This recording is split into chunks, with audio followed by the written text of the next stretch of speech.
Have you ever been in a war zone? Vietnam or Bosnia, cancer or divorce or cold calls? Incredibly, this war zone for me involved 100 little babies, all laying 3 and 4 to a cardboard box strapped in the belly of a gutted cargo jet. It was 1975. Saigon was falling to the communists, and I was accidentally caught up in the Vietnam orphan airlift. I have directed that money from a $2 million special foreign aid children's fund be made available to fly 2,000 South Vietnamese orphans to the United States as soon as possible. You know, some people say, oh, LeAnn, you were so brave to have done that. And I like to think that bravery played a part, but the truth is, naivete and faith played even more. Because, friends, I was no hero. I was just an ordinary person caught up in this extraordinary circumstance. And yet this 10-day adventure taught me lessons that changed my whole life and may change yours. Because we don't have to fly to Vietnam to be in a war zone, do we? We all have war zones in our everyday lives. What is yours? So, on April 1st, 1975, April Fool's Day, that could have been a hint, I kissed those precious little girls goodbye, walked out of Mark's arms, boarded a 747, and headed for Saigon. Have you heard the news? President Gerald Ford has okayed Operation Babylift. You're not going to take out 6 babies as we planned. You'll help take out 300 if we're lucky.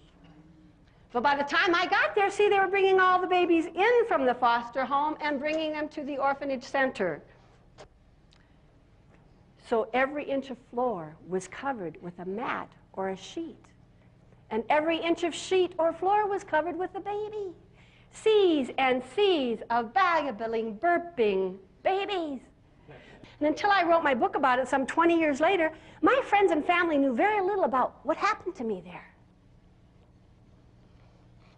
When you've had dramatic events in your life, did it take you a long time, too, to sort out the meaning and the purpose of it all? Why did this happen to me? And what am I supposed to be learning from it? I spent months, probably years, trying to sort all that out. And what I realized is the war zones that I had in Vietnam really are not unlike the war zones we have in our lives today. Too much to do and not enough resources to get it all done. A lot of people counting on you and you're trying to be there for them. And trying to do your very, very best and feeling like sometimes you're working with one hand tied behind your back. And having that pull between home and work and family and volunteerism. And because the war zones are so similar, the lessons that I learned apply. And I learned so many lessons. But still it's hard, isn't it? Even with support, it's hard to stick to your assignments and live the priorities in your life. It takes us through war zones. Do you ever feel like I did in Vietnam? Too weak, too tired, too confused to figure it all out and stick with it? To have the strength we need, we have to nurture ourselves and be strong physically, mentally, and spiritually, and take time every day to nurture ourselves in these 3 ways. So often we are so busy taking care of other people, we forget to take good care of ourselves. We treat ourselves in ways that we would never treat anybody else. Can you imagine saying to somebody you love, you can't have anything to eat today. No, sir, we were just too busy. Well, maybe around 2:30 I'll throw you some junk food or something from the vending machine. We would never do that to somebody we love, but how often do we do that to ourselves? We know how to eat right. We've got volumes of books on it. But we don't nurture ourselves physically like we should every day by eating right. Or sleeping. How often do you hear yourself say, oh, I can get by on this many hours, or I survive on this much sleep? Is that what we've come to? Simply surviving and getting by? And exercise, that's an easy one for me to ignore. If you're like me, isn't it hard to carve out another chunk of time for exercise every day? We don't have time to eat and sleep. How are we going to find time to exercise?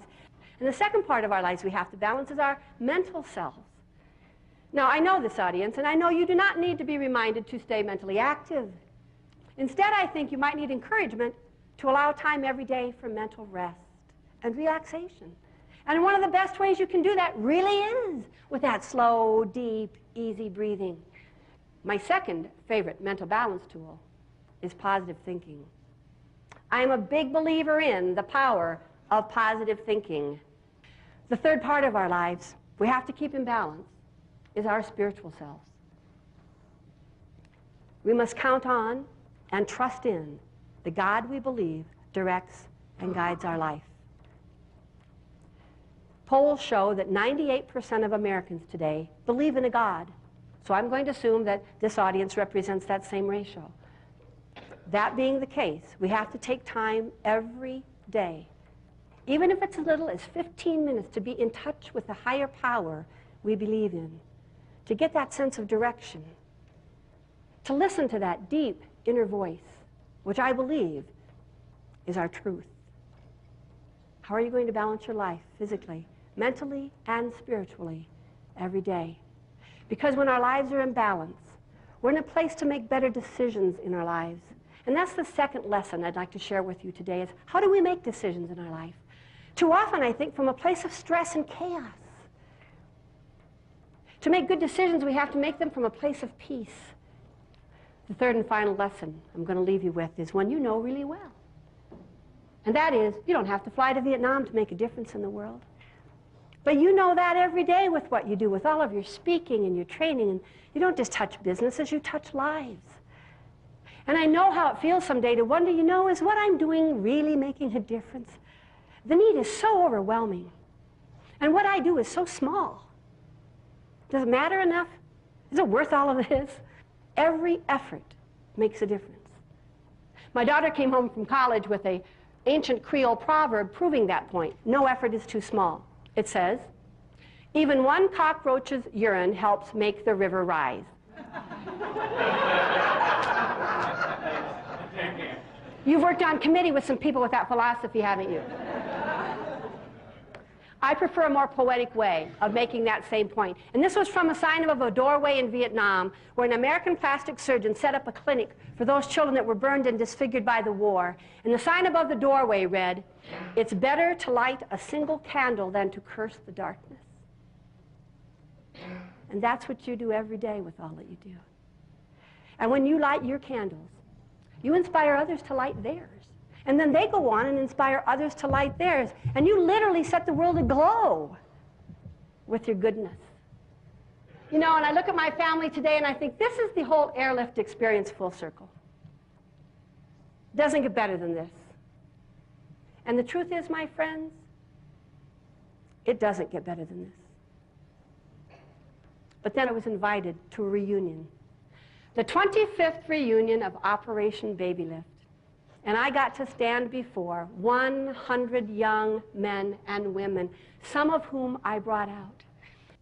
They called and said, President Gerald Ford lives here part of the time, and he wonders, could he meet you?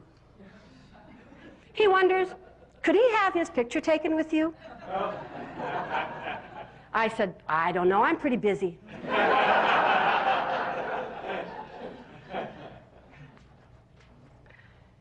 And I'm so privileged to have had a 30-minute private audience with President Gerald Ford. And I'm humbled to think that I could say anything that would touch a former president. But I said, sir, have you considered the happiness and the goodness that your courageous decision of Operation Babylift brought? And he admitted he hadn't. He was on to the next crisis.